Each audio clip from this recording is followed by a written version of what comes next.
Hello, welcome. So, a new UFO wave has started. Pretty cool, huh? In the last month, civilians and commercial airplane pilots have been reporting the appearance of UFO lights in the sky. Most of the lights seen by the pilots are around 38,000 feet and don't show on radar.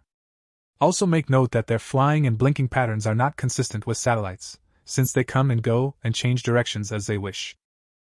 So far, literally hundreds of cases have been reported in the south of Brazil, in Argentina and Uruguay.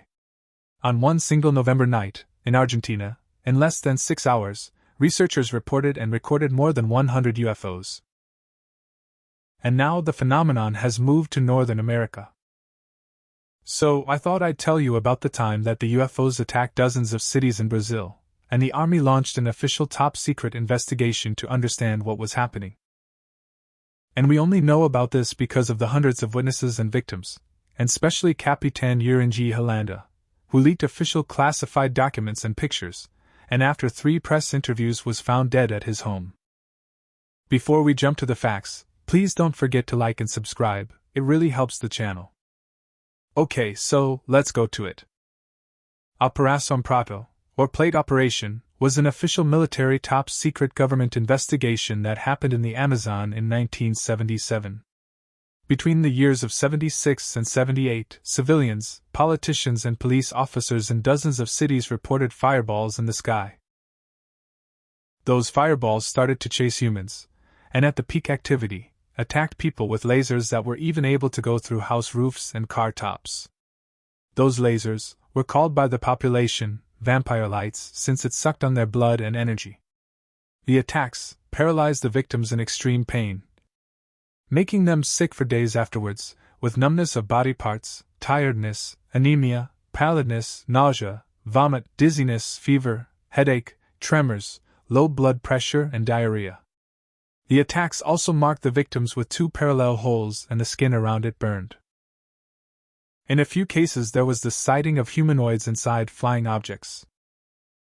The mayor of Colares, without knowing what to do, ran away from the town and asked help from the Brazilian government, which sent the military, the Air Force and the SNI, National Information Service for Intelligence and Espionage.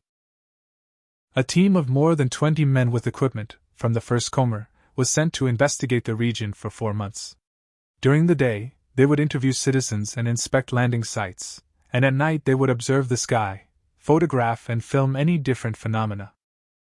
The start of the mission was in October 20, 1977, according to the official classified documents. 3 Air Force agents arrived in Santo Antonio do Tauá.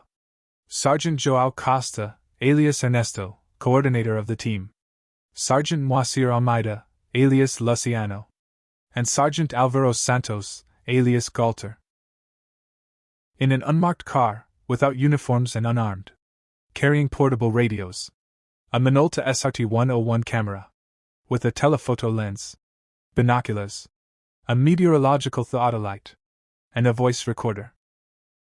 On November 1st, Captain Uringi Holanda assumed the operational leadership of the mission. His first mission was to perform a test with a Bell UH-1H helicopter. The idea was to know whether people would confuse the aircraft in flight with the UFOs. The result was that the population recognized the nature of the aircraft, without any confusion at all. On the night of December 5, 1977, the team took a boat and went into the Guarujá River to look for UFOs. And after a few hours searching, they saw the biggest structure they had ever encountered. It was shaped like an American football ball, about 100 meters or 328 feet wide, at first with small windows all around it. It passed on the top of their boat, and floated all around the forest. Came back and landed vertically on the margin of the river, at a distance of 70 meters or 230 feet from them. It started glowing bright like a blue sun, but without impairing their vision. Within a couple of minutes it reduced the brightness, and at this point it had no windows showing. After 6 minutes it started floating up slowly to the sky, and when it reached a high altitude, it flew away with extraordinary speed. After hearing the report of this encounter, the Air Force Commander Protégio Oliveira suspended the entire mission, without explanations. In the 90s, the first official documents were leaked and published in UFO magazine. The Air Force judged and blamed Sergeant Joao Costa for the leak, but did not deny the veracity of the content. In the following years, the ufologist and director of UFO magazine, Ademar Gaverd, kept releasing more and more classified documents. On July 20, 1997, the biggest TV news program in Brazil, Fantástico, aired the interview of the now-retired Colonel Holanda. He confessed the whole operation, reading parts of an official 2,000 pages secret report, with hundreds of photographic and video evidence of UFOs. In August, he gave an interview to UFO magazine. He says that he was forbidden to talk about it by his superiors, but now retired he thought the world should know. In this interview, he said that one night, months after the mission, he saw a very bright light in his bedroom, and two humanoid creatures appeared. They were wearing some type of astronaut suit and helmet, and telepathically told him not to be scared that they wouldn't hurt him, and after another bright flash of light, they disappeared. He thought it was nothing but a very real strange dream. But the next day his arm kept bothering him, itching, and he found this strange plastic-like implant on his forearm. He had it examined, got an X-ray and even tried to remove it, unsuccessfully.